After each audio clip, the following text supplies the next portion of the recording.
네, 교회 여러분 안녕하십니까? 오늘은 2월 7일 월요일입니다. 오늘 함께 나눌 성경 말씀은 시편 72편입니다.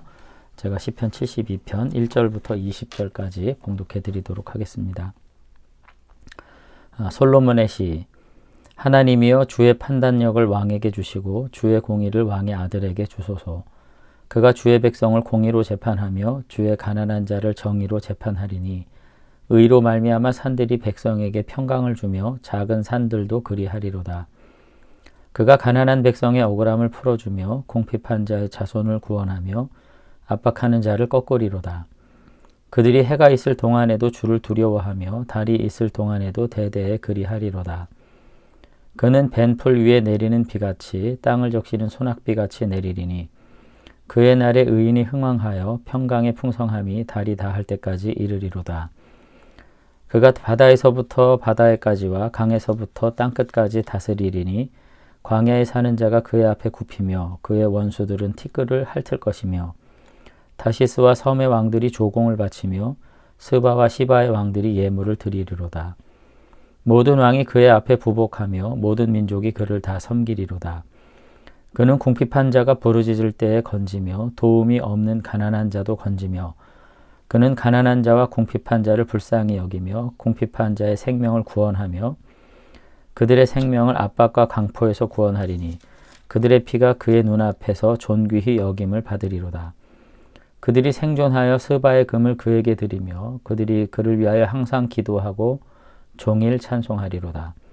산 꼭대기의 땅도 곡식이 풍성하고 그것의 열매가 레바논같이 흔들리며 성에 있는 자가 땅의 풀같이 왕성하리로다. 그의 이름이 영구하며 그의 이름이 해와 같이 장구하리로다. 사람들이 그로 말미암아 복을 받으리니 모든 민족이 다 그를 복되다 하리로다. 홀로 기이한 일들을 행하시는 여호와 하나님 곧 이스라엘의 하나님을 찬송하며 그 영화로운 이름을 영원히 찬송할지어다. 온 땅에 그의 영광이 충만할지어다. 아멘 아멘. 이새의 아들 다윗의 기도가 끝나니라. 아멘. 네, 오늘 읽은 이제 시편이 이제 시편의 5권 중에 제 2권의 마지막 시편이 되겠습니다. 실제로 제 2권의 시편은 모두가 다 표제가 이제 다윗의 시 뭐 이렇게 돼 있고요. 특별히 마지막 시는 앞에 솔로몬의 시 이렇게 돼 있고 마치는 20절에는 이새의 아들 다윗의 기도가 끝나니라 이렇게 이제 표제가 붙어 있는데 아마도 이것이 솔로몬의 시라고 해석해야 할지 아니면 다윗이 솔로몬을 위해서 기도한 시라고 해야 할지는 뭐 약간의 뭐 논란의 여지가 분명히 있습니다. 그러나 어쨌든 마지막 후기에 의하면은 솔로몬을 위한 다윗의 기도, 뭐 다윗의 노래, 뭐 이렇게 우리가 이제 이해하는 것이 조금 옳지 않을까, 뭐 그런 생각을 하고요. 그러면서 72편 전체가 다 이스라엘의 참된 왕의 덕목에 대해서 노래하고 있는데 1절에도 보면은 하나님이여 주의 판단력을 왕에게 주시고 주의 공의를 왕의 아들에게 주소서 이렇게 이제 번역을 했습니다.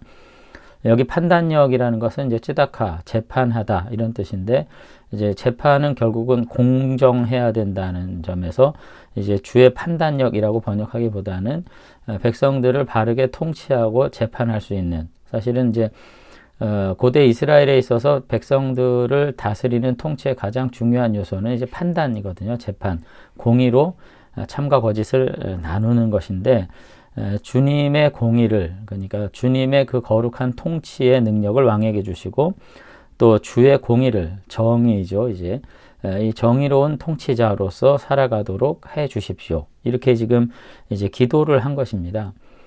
그리고 이제 실제로 12절부터 19절까지가 전부 다 이제 기원문으로 돼 있어요. 우리말로는 이제 그는 궁핍한 자가 부르짖을 때 건지며 도움이 없는 가난한 자도 건지며 이렇게 계속 연속적으로 이제 나와 있는데 각각의 문장이 이제 기원문 이렇게 하소서 이렇게 되도록 도우소서라고 이제 되어 있다는 점에서 아마도 다윗의 그 시, 기도, 그 자신의 아들을 이와 같이 하나님의 거룩한 통치자로 세워주시기를 바라는 뭐 이와 같은 이제 기도문으로서 이제 우리가 이해할 수 있겠다 그런 생각을 이제 하게 됩니다. 근데 이제 중요한 거는 아까도 뭐 한번 후루룩 이렇게 빨리 읽었기 때문에 그런 느낌이 있으신지는 모르겠는데 이제 세세히 좀 자세히 살펴보면은 온통 그 다윗이 아들, 그러니까 솔로몬뿐 아니라 그 다윗의 계열의 이후에 태어날 모든 통치자를 위해서 간절히 소망하는 기본적인 덕목이 그러니까 1절에 나와 있는 거예요. 그러니까 공의와 정의, 공평과 정의를 주십시오. 계속 이렇게 하고 있다는 겁니다.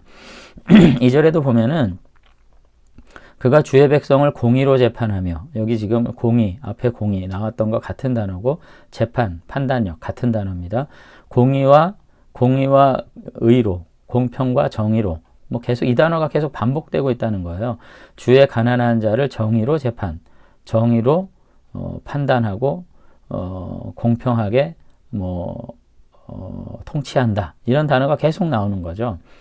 그래서 이와 같이 1절과 2절이 계속해서 공의와 정의, 정의와 공의 이런 단어들이 계속해서 나타나면서 지도자가 가져야 될 가장 중요한 덕목이 바로 뭔가 하는 것을 알게 할 수 있고요. 그러면서 이제 3절, 4절에 보면은 그렇게 왕이 공평과 정의로 통치하고 백성들을 다스리게 될 때 온 자연 만물마저도 백성들에게 평강을 주고 또 가난한 자들의 억울함이 풀려지게 되고 궁핍한 자 손에 구원받게 되고 그리고 정말 그들이 해 있는 동안에도 온전히 주를 두려워하는 경건한 백성들로서 흥왕하고 살아가게 되겠다. 그래서 7절에 그의 날에 의인이 흥왕하는 일이 있겠다. 그죠?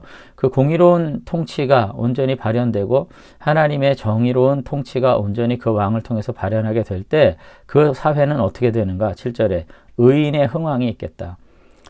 정말로 이것이야말로 우리가 생각하는 진정한 그 복지국가, 민주국가의 토대가 아닐까 저는 그런 생각을 하게 돼요. 그래서 그 하나님께서 주시는 그 평강과 하나님을 향한 그 경외가 6절, 7절에 벤풀 위에 내리는 비같이 땅을 적시는 소낙비같이 그렇게 임하게 되고 그래서 그 시대는 의인이 흥왕한 시대가 되고 그래서 평강이 풍성하게 되는 여러분 이 표현들을 가만히 보시면 얼마나 그 감격스러운 표현들인지 모르겠어요. 그러니까 순환이 풍성한 게 아니고 고통이 풍성한 게 아니고 정말 정치 세력들 동안으로 인해 가지고 갈등과 번민이 풍만한 게 아니고 평강의 풍성함이 달이 다할 때까지 이르리라. 오늘 이렇게 지금 노래를 이제 하고 있다는 거죠. 그런 점에서 저는 오늘 이제 대통령 선거가 얼마 안 남았다 그런 말씀들을 하는데 정말로 무엇이 공의로운 것이고 무엇이 정의로운 것인지에 대해서 우리가 정말 생각할 수 있는 그런 공동체, 그런 어떤 집단이 교회여야만 한다고 저는 생각을 합니다. 그래서 무조건 내 편은 공의롭다, 내 생각은 공의롭다 이렇게 자기 확신적이고 어떤 자기중심적 고백을 하는 게 아니라 정말로 성경에서 무엇이 공의롭다고 하는지 적어도 오늘 말씀에도 보면은 계속해서 이와 같이 의인이 흥왕하고 평강이 풍성하게 되는 일이 있게 될 때는 어떤 일이 일어나냐면 12절 이하에 보면은 궁핍한 자가 부르짖을 때 건짐을 받게 되고 도움이 필요로 하는 자가 도움을 받게 되고 가난한 자가 건져지게 되고 이런 얘기거든요. 13절에 가난한 자와 궁핍한 자를 불쌍히 여기고 연약한 자의 생명을 구원하는 힘 있는 자의 생명을 구원하는 게 아니라 궁핍한 자의 생명을 구원하는 이런 일들이 있어지겠다. 그런 내용들이 여기 지금 계속 끝까지 나오고 있다는 점에서 정말로 그 구약의 백성들이 소원했던 그 하나님의 나라가 어떤 것인가 하는 것을 우리가 이제 알 수가 있을 것 같아요. 그래서 단순히 이 72절이 그 왕의 권한을 강화시키고자 하는 어떤 왕을 찬송하는 시가 아니라 그 왕이 하나님을 경외하는 거룩한 지도자로서 어떤 덕목을 가져야 될지에 대해서 간절히 소망하고 있는 내용이 지금 여기 등장하고 있는 것이고 놀랍게도 그것은 다윗의 바람이고 다윗이 자기 아들 솔로몬을 비롯한 역대 왕들이 하나님과 백성들 앞에서 어떠한 덕목으로 살아야 할지에 대한 어떤 기본적인 통치 철학이 담긴 기도 제목이었다는 점을 우리가 본문을 통해서 이제 알 수가 있습니다. 그래서 그와 같은 거룩한 통치가 일어나서 이 나라 가운데 하나님의 거룩한 의가, 공의가, 공평과 정의가 온전히 회복되기를 바랍니다. 오늘 그렇게 이제 기도를 하고 있다는 것이에요. 그래서 결국 이와 같이 지금 제1권과 2권이 다 이제 한결같이 이와 같은 내용들로 이제 구성이 된 것을 알 수가 있는데, 사실상 그 1권의 마지막도 이제 41편이거든요. 여러분들이 41편을 이제 보시면, 찾아보시면 좋은데, 그 41편의 앞에는 뭐라고 되어 있냐면 1절, 2절에 연약한 자를 돕는 자가 복이 있도다, 이렇게 돼 있어요. 그러니까 거기서도 사실상 1편의 마지막 부분에서도 정말로 하나님께서 바라시는 통치, 그리고 그와 같은 경건한 통치자로부터 이루어질 하나님의 나라를 소망하는 내용이 1권에도 사실 있었던 것이고요. 그러니까 시편 1편의 내용 자체도 어떤 경건한 사람들을 위한 어떤 덕목이나 그 어떤 교훈이라기보다는 결국은 정말로 하나님의 나라를 바라는 자들이 근본적으로 창념하고 주목해야 될 게 뭐냐? 하나님의 말씀이라는 점, 그리고 하나님의 백성들이 결국은 어떠한 자세를 가지고 살아야 되는가로부터 시작하고 있지만, 결국은 그 거룩한 나라의 이상이 지도자를 통해서 어떻게 발현되어야 될까 하는 부분에 굉장히 관심을 갖고 있는 게 시편이다 하는 내용들을 우리가 이제 알 수가 있습니다.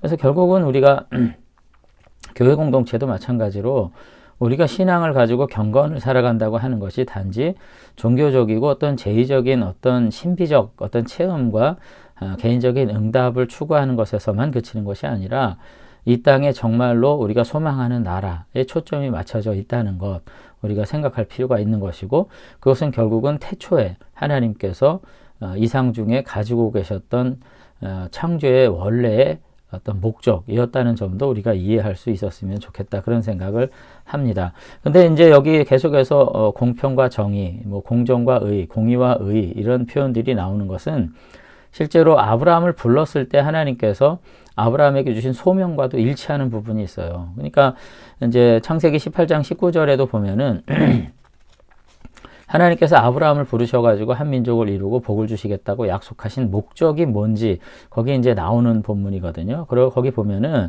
내가 그로 그 자식과 권속들에게 명하여 여호와의 도를 지켜 의와 공도를 행하게 하려고 그를 택하였나니, 이렇게 말씀하세요. 여기서 의와 공도라는 번역도 이제 여기 같은 단어죠. 판단력, 공의, 그리고 정의라고 하는 단어와 이제 같은 단어인데, 결국은 아브라함을 통해서 하나님께서 하나님의 축복을 주신다. 우리는 뭐 이렇게만 생각하지만 그 축복의 그 내용이 사실은 아브라함을 통해서 부름받은 모든 하나님의 백성들이 어떻게 해요? 공의와 의를 행하게 하는 복을 온전히 실현시키시려고 하나님께서 너를 택하여 불렀다, 오늘 그렇게 이제 말씀하신 것을 볼 수가 있습니다. 그런 점에서 이와 같은 어떤 공의로운 태도, 정의로운 태도는 사실상 구약 전체를 흐르는 개념이기도 하고, 놀랍게도 시편 뭐 1권, 제1권부터 2권에 이르기까지 계속해서 이와 같은 내용들이 이어져 나오고 있고요. 이와 같은 공의로운 태도는 결국은 근원적으로는 어떤 사람들에게 대한 태도냐면은 힘 있는 사람, 뭐 능력 있는 사람, 권세 있는 사람을 향한 어떤 매너 있는 태도가 아니라 이 사회에 굉장히 곤고한 자들, 어려운 사람들에 대해서 따뜻한 보살핌이 이루어지고 저들의 눈물을 신원하고 저들의 고난을 씻어주는 이와 같은 힘으로 등장함으로써 이 사회가 정말로 소외되고 억울한 자가 없게 되는, 그래서 모두가 다 평안을 누리게 되는, 그래서 오늘 시편에 나온 것처럼 정말 평강의 풍성함이 달이 닿을 때까지 가득하리라 라고 하는 이상을 이루는 데까지 나타나게 되는 소망을 구약의 성도들이 가지고 있었다는 겁니다. 근데 결국은 그와 같은 소망이 현실사회에서 일어나지 않는 상황 속에서 결국은 그들이 유추하고 추구하게 된 것이 정말 영원한 메시아, 하나님의 나라를 온전히 성취하실 신적인 메시아를 찾게 되고, 결국은 그 신적인 메시아의 어떤 상을 이 땅에 육신을 입고 성육하신 예수 그리스도 안에서 발견한 것이 초대교회의 신앙 고백이라고 우리가 생각할 수가 있는 거죠. 그런 점에서 너무나도 개인주의적인 그런 태도보다는 예수님을 통해서 결국 초기 교회도 구약의 성도들이 간절히 소망했던 이상을 발견하게 되고, 그래서 예수님을 결국은 이 하나님의 거룩한 통치를 이루시는 구원의 메시아로서 이제 고백을 했다는 것, 우리가 이제 생각할 필요가 저는 있다고 생각을 합니다.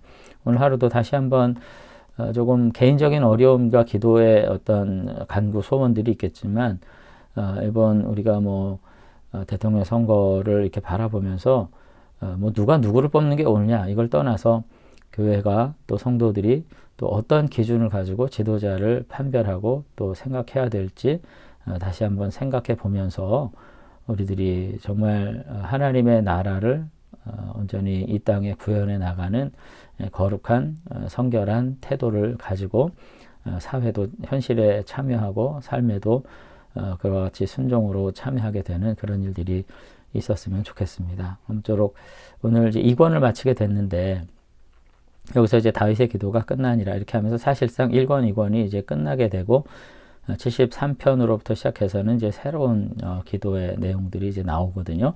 다시 한번 우리가 이 전반부를 통해서 우리의 신앙과 삶을 과연 하나님 앞에 어떻게 드려야 될지 개인적인 영역뿐 아니라 교회 공동체, 국가, 사회 공동체 안에서 과연 성도가 어떤 존재로 살아야 될지를 다시 한번 깊이 생각해 볼 수 있는 그런 저와 여러분들이 되시면 좋겠습니다. 아무쪼록 이 공의로우신 하나님의 거룩한 통치가 우리 나라뿐 아니라 교회 또 우리 가정 안에 온전히 일어나서 우리의 모든 가정이 정말 평강의 풍성함이 충만하게 되고 우리 시대가 정말 의인이 흥왕하게 되는 악인이 흥왕하고 정말 불의한 자가 판을 치는 세상이 아니라 의인이 흥왕하는 평강의 풍성함이 가득한 이와 같은 삶이 될 수 있도록 우리가 함께 기도할 수 있는 저와 여러분들이 되시면 좋겠습니다. 한번 기도하겠습니다. 네, 하나님 아버지 성일 명절을 마치고 다시 한번 이제 생업과 삶으로 우리가 돌아와서 다시 한번 하루를 말씀 안에서 시작할 수 있도록 은혜 주신 것 감사를 드립니다. 우리들이 세상을 보는 우리들의 기준이 정말 너무나도 다양하지만 이 한 가지는 정말 우리들이 변함없이 하나님 앞에 정직해야 됨을 이 시간 고백하기를 원합니다. 우리가 정말 세상 앞에서 정말 공의롭고 정직한 세상 우리가 생각할 수 있기를 원합니다. 또 이 땅의 모든 지도자들이 그와 같은 기준 안에서 자신을 돌아보고 부족한 부분을 자복하고 다시 한번 자신들의 삶을 이와 같은 거룩한 통치와 거룩한 순종함에 헌신하는 이 새로운 영적인 혁명들이 일어날 수 있도록 교회가 이와 같은 일 감당할 수 있도록 하나님 도와주시기를 원합니다. 그래서 정말 이 시대가 의인이 흥왕하고 평강의 풍성함이 가득한 이와 같은 세상 되게 하셔서 모든 연약한 자들이라 해서 업집여김 당하지 않고 가난한 자들이라 해서 무시당하지 않고 정말로 고통받지 않는 참다운 살만한 세상 온전히 만들어 갈 수 있는 교회와 성도 그리고 이 나라가 될 수 있도록 하나님 도와주시기를 원합니다. 아울러 이제 다시 한 주를 시작하면서 우리 모든 교우들 마음속에 주시는 소망을 가지고 다름질할 때 하나님께서 생업과 삶의 가정에 은총 내려주실 줄로 믿습니다. 다시 한번 소망 중에 승리하는 거룩한 성도들로 살아갈 수 있도록 인도해 주시옵소서. 예수님 이름으로 기도드리옵나이다. 아멘. 네, 감사합니다. 오늘 하루도 다시 한번 말씀 안에서 우리가 정말로 따라야 할 소중한 가치가 무엇인지 생각하면서 우리의 삶의 길을 놓치지 않는 빛된 자녀들로 살아갈 수 있었으면 좋겠습니다. 감사합니다.